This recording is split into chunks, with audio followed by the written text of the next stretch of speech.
Back and live with you tonight, you're in Focus, and thanks for staying on. Election campaigning is in full swing, with political parties crisscrossing the country to try and convince voters ahead of the much-anticipated polls. Among parties that will be looking to improve their fate at the polls this year is the United Democratic Movement. The party will launch its manifesto on the 2nd of March, and with us now to tell us a little bit more what will be in store. I'm joined in studio by a leader of the party, Bantu Holomisa. Good to have you, General, and thank you very much for your time.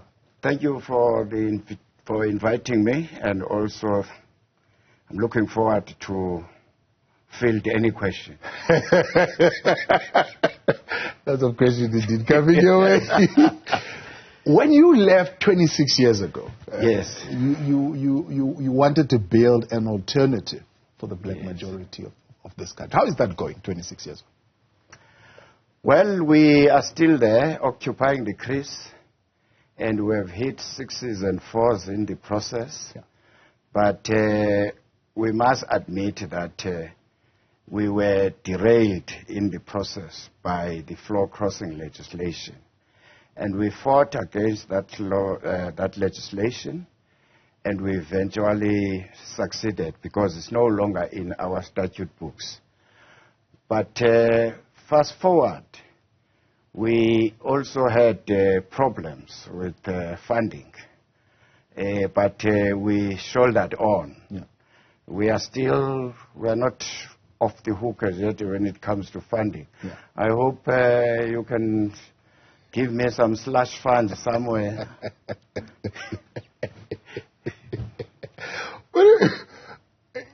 When you started in 1999, you had even lesser funding.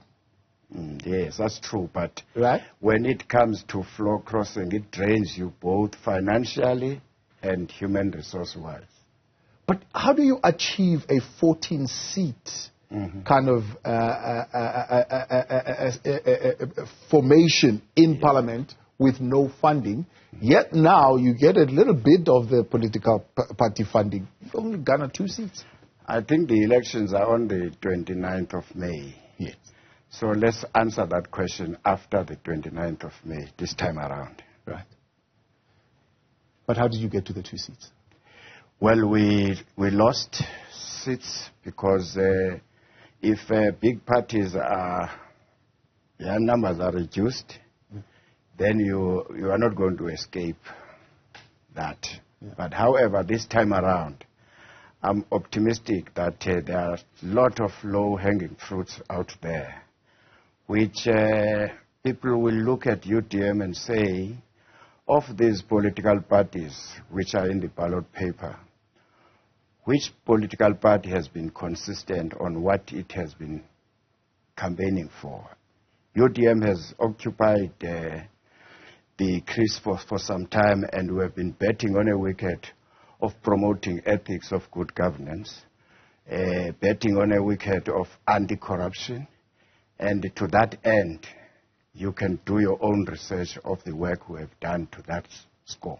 Yeah. Took a while for you to be vindicated in your call, at least during the Zondo Commission. Zondo Commission, your work Party you've Commission. Done Yes. on the PIC.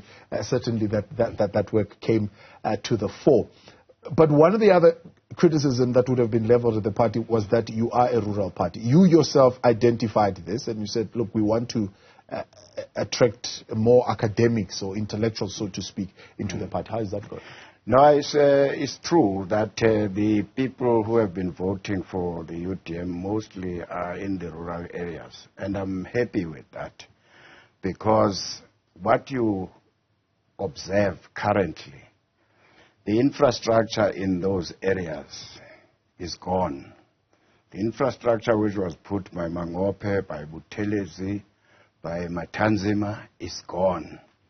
And there is no hope that those roads and the schemes which were creating jobs and factories which were creating jobs will be seen in the next foreseeable future. So we're not apologetic about that. But we have seen, of course, the likes of the Mthunzi Mdwabas coming in, at least recently. I mean, how many more have you been able to attract into that space? Well, there are many members of in the UDM who have high qualifications academically. They have been there for years. But with Mtwaba, it was a person who you know that you are talking about, an international figure. His CV tells you where he was. And there are no missing pages in the history. Yeah. It was a meeting of minds? Did you convince him? Did you go to... No. Is it part of your recruitment strategy? No. He, on his own, called us. He said, man, I think I've found a party I can associate myself with. And we welcomed him. You said something rather interesting, and you'll tell me if the newspaper is quoting you correctly. You're saying you don't want your focus to be about winning the elections, but more about delivering services to the people. Well, I'm a realist. I know my strengths and weaknesses. But what I would like to see is that South Africa, after May election, must never again have one-party dominance.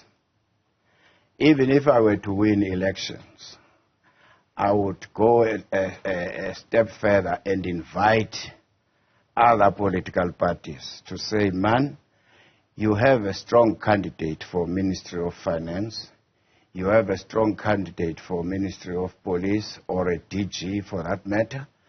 So it's time that we go back to what Mandela and others started in 1994. Let's talk about government of national unity. Mm-hmm. In doing so, you take people who have got expertise all over. Not only for instance, ANC might be having big numbers, but in terms of look at their deployment and the caliber of their DGs and ministers, you pause and say, did we have to have this person as a minister or a DG? So it's time that now we should look at appointing people on merit and not look at the question of which party is dominating. Everything must come from that party. We have sidelined rich human resources in this country. And as a result, we are experiencing hardships currently on service delivery related. Now, when a minister or a president is accused of corruption, like Zondo has revealed, what should we be doing? Why in the first instance did you appoint people like those to those positions? Mm. So I hope in the not too distant future that the Parliament, especially Ethics Committee, it should be given an opportunity that each member who will serve in a cabinet should be scrutinized by it before that individual is appointed. We could establish an ethics committee immediately after the elections, and then that committee must be on duty. President must come with the team, his team or her team, but that team must be subjected to scrutiny by the ethics committee. In that way, we will not repeat the same mistakes we have been witnessing in the last 30 years. Back live tonight with the General, Bantu Holomisa, leader of UDM, 072-110-5584. If you've got comments and questions for him, we'll take them in just a moment. But let me take you back to that comment then, General. You're saying there's general consensus that you don't see an outright winner. In fact, you had called for opposition parties to contest as a unit in one of your policy documents. But obviously that didn't quite take foot. Well, the politics of coalition are here to stay. We are likely to experience them at national and at provincial level. And it's a good thing because we will be promoting checks and balances, especially after we have witnessed how the state resources were misused by the current ruling party or governing party. So it's a good thing that the coalitions will be held at national level, But I hope that whoever gets more numbers will be given an opportunity first to move around and engage other parties, like it is normally done elsewhere in the world. Yeah. However, if the numbers of the oppositions warrants that if they are added together, they can form a government, so be it. That's the rule of the game. But so far, I think the political landscape in South Africa is changing, and is changing rapidly. Yeah. Why would you say it's a good thing? I mean, one particular example, which I've spoken to you about a number of times, is Nelson Mandela Bay, which is part of a coalition that at some point you were a part of. And how that was just not working. No, that one, you had two strong personalities in charge of that municipality, and we tried everything to solve that problem. And we even suggested, the UDM suggested in our coalition, with our coalition partners, or to our coalition partners, to say, these two, mayor and his deputy, must go because they are messing up this project. That was our position. Right. But that's history. We're talking about the coalition after 29th of May election is coming. Let's be ready for it. And what does it look like? I mean, you refused to join the multi-party charter for South Africa. You've also said you don't see yourself joining an ANC coalition at this particular point. But these are Marcel. No, the UDM must be able to distinguish. The UDM is not choosy when it comes to who to partner with. After elections, we are flexible. As long as that party which approaches us will accommodate what we have in our manifesto. Not positions. We're not worried about positions. But at least if, for instance, we say to the party which approaches us after election and say, men, we have been fighting for ex-civil servants pensioners. We have been fighting for ex-mine workers. Would you then be in a position to make sure that these people, they are paid their monies? The ex-mine workers, for instance, UIF funds, are kept by PIC. But those mine workers, when they go home, when they go to Department of Labor to ask to get their monies, they are being told this and that, sent from pillar to post. From 1994, others have died. It's the same thing with the ex-civil servant pensioners. You cannot employ people in 1976, and when they are due to retire, and then you say their pension will be calculated from 1996. What happened to that other money which was there, which the ANC government said we will create a GEPF, and then GEPF said PIC will manage those funds. But it turned out that it's nothing else but the piggy bank of the comrades. So we cannot associate ourselves with a party which will not want to address that. Yeah. How different is your policy position on the economy, right? From what I'm reading, you want to grow the economy at least at 5-6% to be able to create the jobs that are required. It's pinned on small business development and dealing with those obstacles that are dealing with small business, and a planned sustainable infrastructure development, which is infrastructure spend. I think here we must admit that in the last 30 years, we didn't recognize that we inherited an economy where the state was intervening, albeit under separate development. That was caused because there were sanctions against South Africa at the time. But in order for us not to rely to companies which are owned by a small population of about 2 million people, white South Africans, we have to focus now on the other 60 plus millions, which we have not empowered or invested in them in the last 30 years. Therefore, the UDM is not shy to say the state will have to intervene in order to address the backlogs and imbalances of the past. We should not be ashamed to say so, because what we are seeing, we are good in signing international treaties, all these conventions, but some of them are allowing the whole world to come and dump here.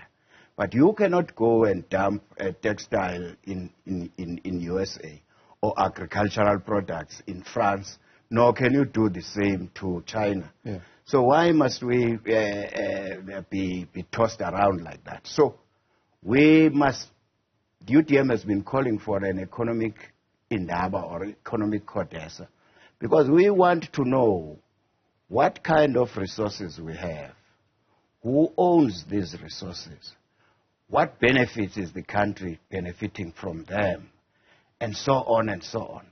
And look now, we have people from all over the world, Eastern Europe, Africa, they are coming to South Africa. Yeah. So the cake we have has been shrinking all these years because we didn't come up with a proper ingredient so as to bake this cake. We have been the consumers, but there's no food there now. So which means the state must take us somewhere. You can talk about agriculture. You can even talk about the issue of infrastructure. If, for instance, you want to have a business and you are somewhere in Mkanduli and then you want to order stuff and then you don't have access to internet.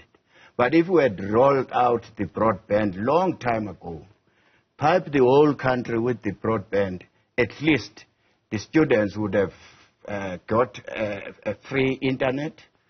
The people in the rural areas, they would have ICT centers.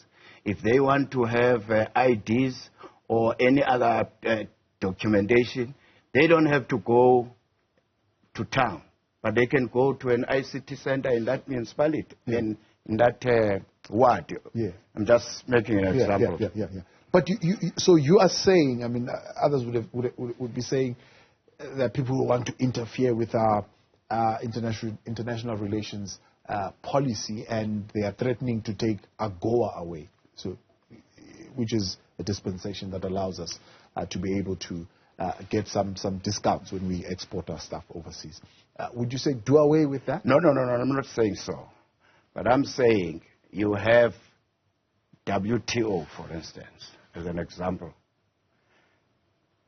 There we cannot contest because we signed that and everybody just dump here. But if you look at China joined WTO on their own terms. That's why they are strong in America, dumping in America. But we don't have that capacity. Our system is not conditioned to absorb external shocks. But having said that, if we want to invest to the majority citizens of this country, what is stopping us in creating a national fund dedicated to help these small businesses? If, for instance, your child did a course on knitting or making shirts or trousers, sandals, those people should be sent to countries and for on-job training, orientation. When they come back, then you say to them, you will produce school uniform. I don't have capital. That national fund can help them, but you don't give them cash. You give them in kind. Here is your machine. Here is your material. The next thing that person is going to do is going to need someone to pack those uniforms. Next thing who is going to take this uniform to schools or to a shopping mall or whatever? Yeah. So it's a chain. Yeah. So let us be practical. Once you say you talk about markets only, and you don't look into the small businesses. So unfortunately in this country since 1994, there has not been a consensus on what kind of macroeconomic policy. Yeah. Because if ANC comes up with a policy, their tripartite alliance will chop it down, give it names. But we are not producing anything. It's worse now. We are being shunned away. The international investors, the international agencies are downgrading us, but of course because of corruption. Let us not shy about that. So, and then Zondo, fortunately, he gave us a Bible, how to fix that problem. So you think we must forget this thing of investment summits trying to attract FDIs? Investment summits can continue, but we have a responsibility of investing our resources to our own citizens. I said there are over 60 million. Out of that, how many manufacturers you can point from the black community? Well, they're promising us 2,000 more. Currently, how many? They had one now to attract 1,000. I'm not sure if they managed to reach the 1,000. I doubt very much. Yeah. But unfortunately, that's another thing which South Africans are fed up with. The leadership of this country, they like to spin everything. And spinning, it turned out to be nothing else but lies. I mean, look at what President Cyril Ramaphosa was saying in the State of the Nation. And the media the following day, headlines, lies, lies, lies. You have to be careful when you are a leader of a country. Come up with a balancing act. You can't continue to lie for 30 years, promise people for 30 years. Please.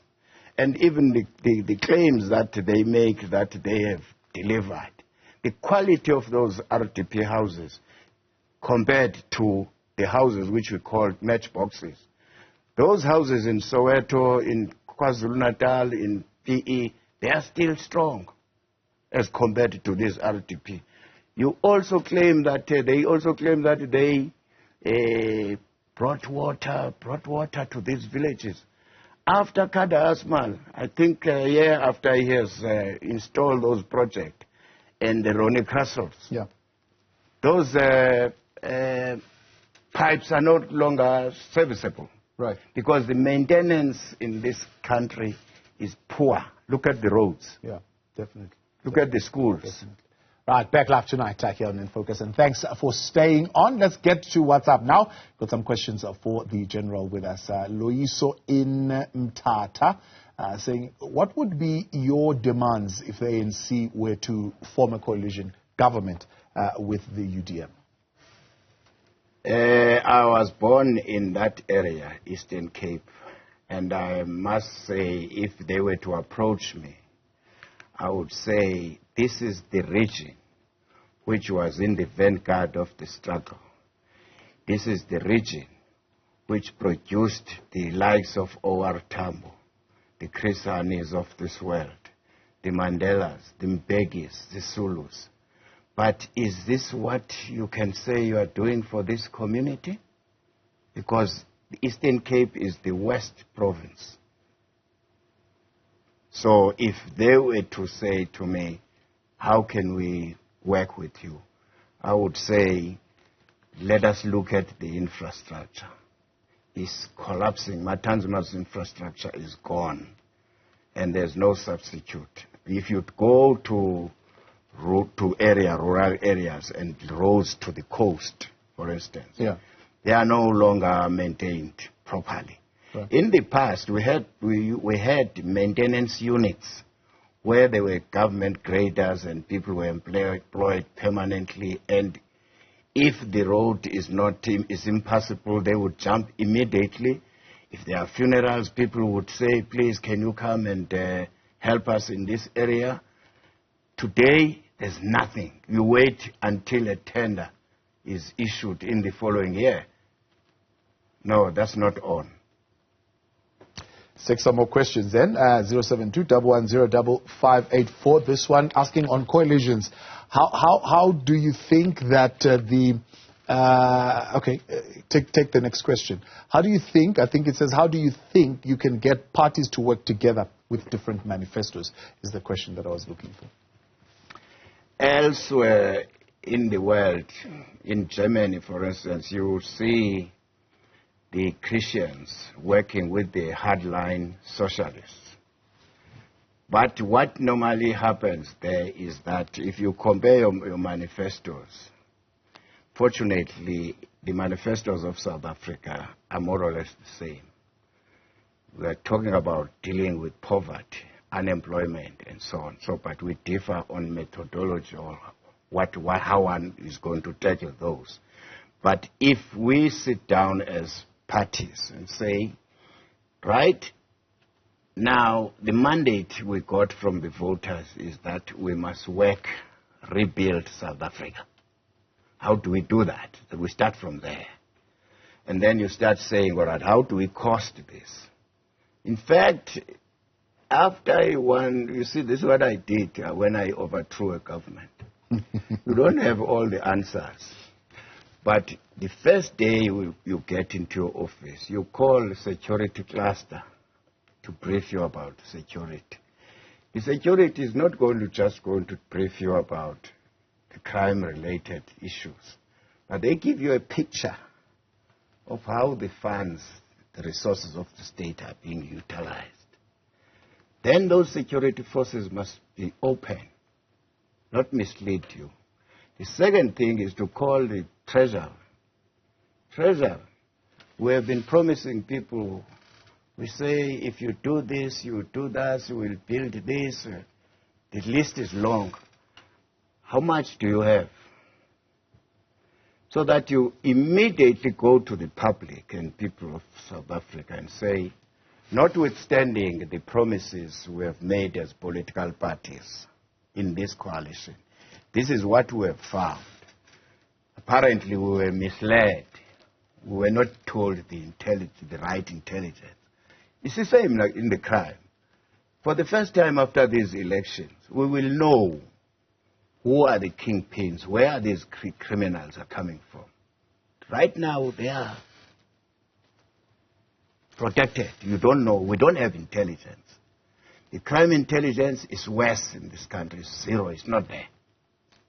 So you need to make sure that you have the money and then you guarantee security of the people of South Africa, whether they are here legally or illegal, but anyone who is in South Africa.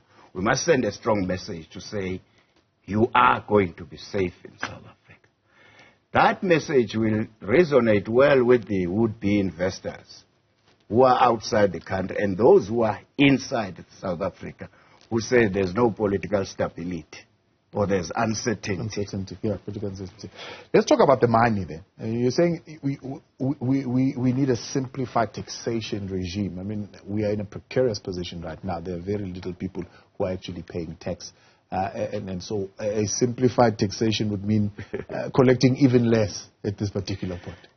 You see, we have to come up with some incentives in the process if we want to attract investors. You could say, for instance, to the South Africans who've got a lot of money but who are reluctant to invest, and say if you invest in rural areas like Kwanongoma, Eastern Cape,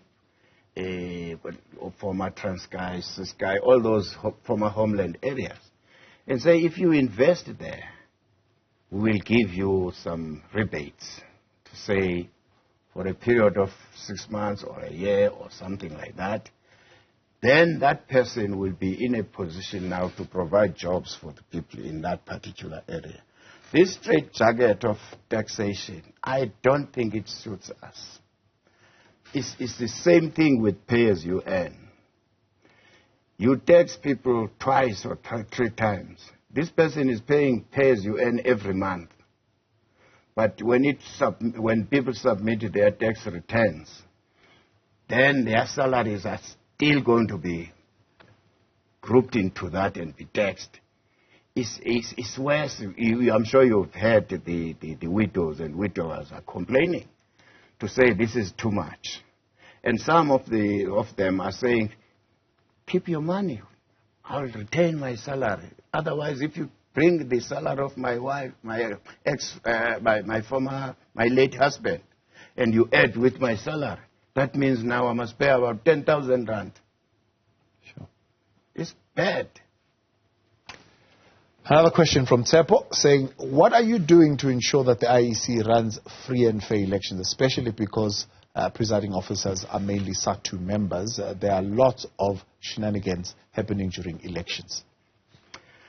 Well, we have been asking IEC to do away with people who are openly declaring that they are an ally to the ANC or saying this union must vote for the ANC. We felt that it's a risky route to follow. Because the leader of SAT was here just moments ago. I spoke to him in the corridors. I said, they're saying your people are going to rig elections. He says, but I don't understand why these people would say that, because in SACTU, we have members of all parties, because we don't discriminate against parties. But why do they issue a statement and brand their vehicles that SACTU must vote for ANC? Why can't they list all the parties or keep quiet? It's them who have put themselves in this quagmire. So the IEC, they have been saying they have been reducing the teachers. I think they say now they have got about 15%. That's a big number. You still have Bob Crew, who is in charge of driving these ballot papers all over the country. Please, this thing is not real. But we will see. Let's leave it there. General, appreciate your time. Thank you for coming in. It's UDM there, General Bantu Holomisa.